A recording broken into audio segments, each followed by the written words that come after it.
A força da alienação vem dessa fragilidade dos indivíduos que apenas consegue identificar o que os separa e não o que os une. Milton Santos. Salve, salve, rapaziada do sétimo ano, tudo tranquilo com vocês? Espero que sim, desejo que sim. Pessoal, a saudade é grande, mas nesse momento a gente precisa ainda ficar mais uns dias de molho, pianinho, para que quando a gente retornemos com saúde, que é o mais importante. Preservação de vidas, ok? A situação está difícil para todo mundo. No entanto, se a gente ficar juntos, a gente vai conseguir sair dessa melhor do que quando entramos.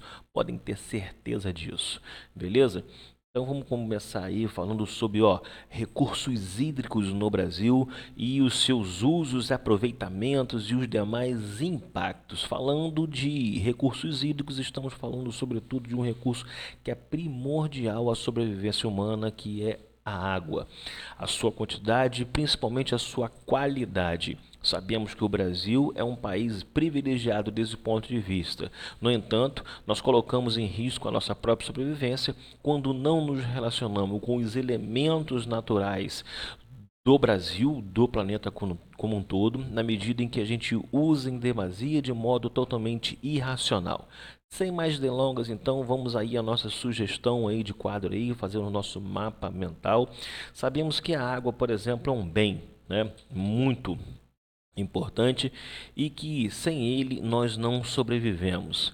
Sabemos que a forma como ela está distribuída, ela pode prejudicar ou ela pode sim beneficiar as populações. Ok? Sabemos que os seus usos são, né, para abastecimento urbano e agrícola, sobretudo agrícola. A agricultura ela consome uma grande quantidade de água. Então, na medida que a gente, por exemplo, está, né, produzindo grãos para exportar ou produzindo carne bovina, por exemplo, para exportação, nós apenas não exportamos esse produto, a soja, por exemplo, ou a carne bovina, mas também a água que está contida nele.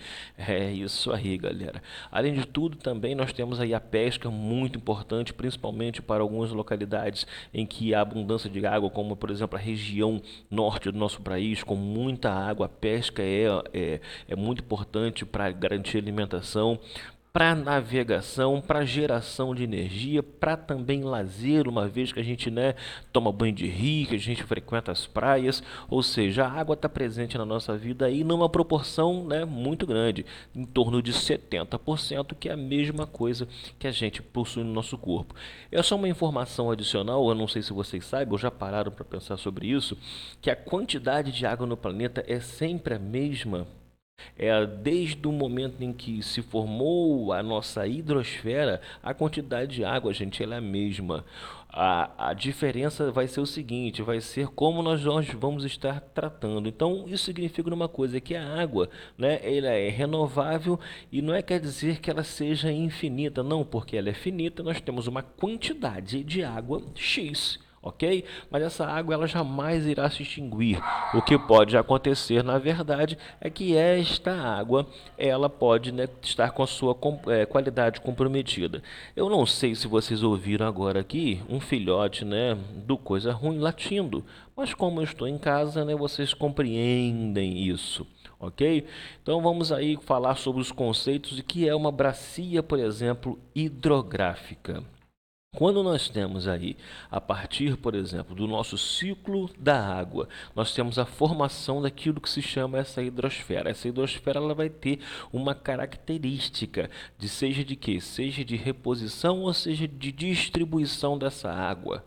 Então, na bacia hidrográfica, ela é o que? É um conjunto de rios, lagos, lençóis freáticos e aquíferos que seguem certos padrões de escoamento de uma região.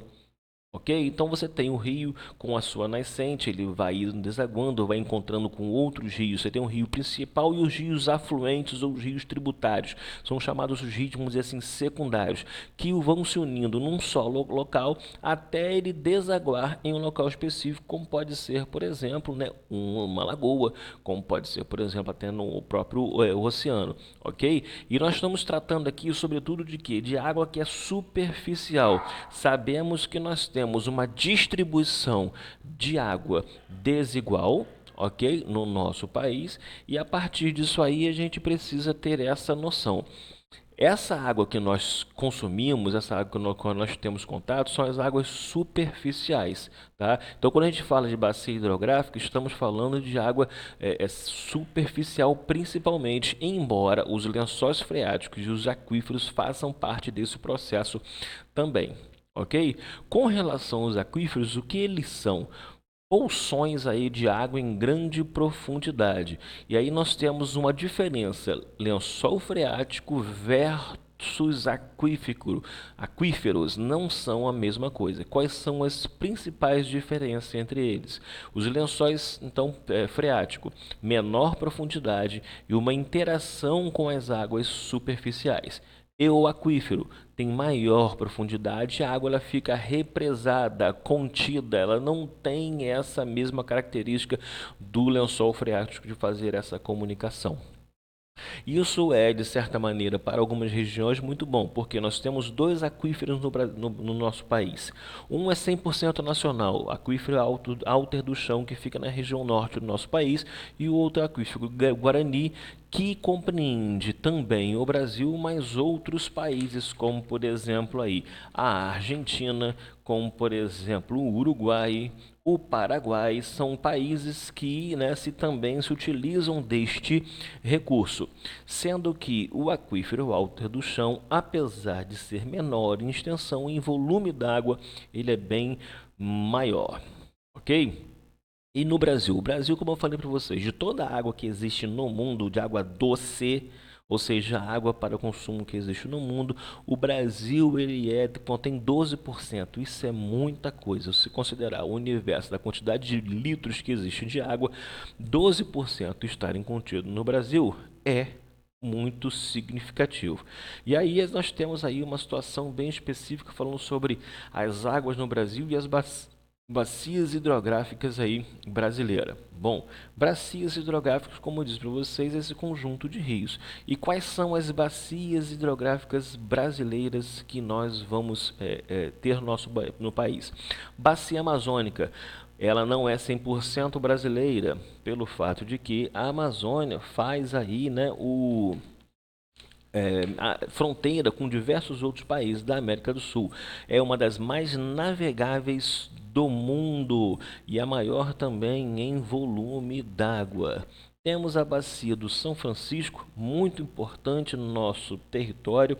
Essa bacia é o chamado, né, o Rio São Francisco da Integração Nacional, nascendo em Minas Gerais e cortando boa parte do Nordeste. A geração de energia é muito grande, tem uma importância histórica esse rio, pelo fato de, lembra quando a gente estudou ali sobre a interiorização do território brasileiro, foi através do Rio São Francisco que o gado era levado para outros lugares, para as pastagens, também chamado do Rio dos Currais.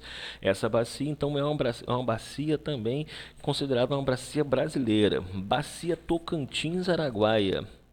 É uma bacia também que é 100% brasileira, muito utilizada para energia elétrica, assim como a do São Francisco, tá? O São Francisco também tem muita energia elétrica sendo gerada ali, além de navegação também. A bacia do Paraná, a bacia do Paraguai e a bacia do Uruguai são três bacias, né, que trabalham, vamos dizer assim, em conjunto e que também, né, pelo próprio nome, não é uma bacia que é 100% brasileira. Isso faz com que a gente pense numa seguinte situação. Bom, se a bacia não é 100% brasileira, quem é que tem o direito de usar mais, quem é que tem o direito de usar menos? Essa não é a questão, isso não se discute. O importante é que todos possam estar se utilizando. E os principais aquíferos, como eu já falei para vocês, o Guarani e o Alter do Chão, ok? Que tem aí o maior volume do mundo, ou seja, né, mais uma situação em que a gente percebe a importância dos aquíferos e o privilégio que o Brasil tem de receber tanta água em seu território. O problema são os usos, são os danos causados a esses recursos hídricos, que está em função da poluição doméstica, industrial ou agrícola. Vamos dizer assim, não nessa ordem necessariamente, né? Nós temos aí a industrial, que polui muito os rios, apesar de existem alguns já parques industriais dotados de sistemas de tratamento de água.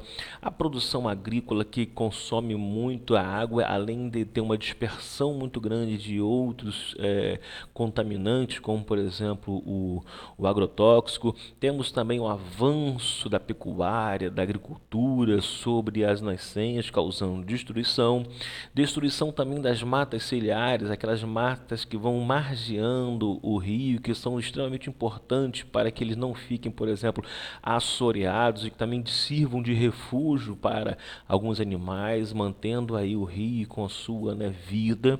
E as grandes obras de alteração dos canais fluviais, a geração de usinas elétricas, gente, é muito importante a eletricidade gerada através de usina hidrelétrica, mas o impacto que ela causa é gigantesco. Então a gente tem que ter em mente isso. Será que vale a pena por todo o impacto que causa?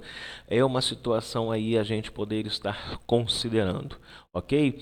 Gente, leiam as apostilas, façam os exercícios, anotem as dúvidas, a gente tira aí durante o nosso encontro presencial, tá beleza? Então a gente vai ficando por aqui, uma coisa bem objetiva, bem encaminhadinho, para que vocês possam ter, né, o máximo de aproveitamento possível, ok? Nos vemos em sala de aula, por enquanto online. Grande abraço.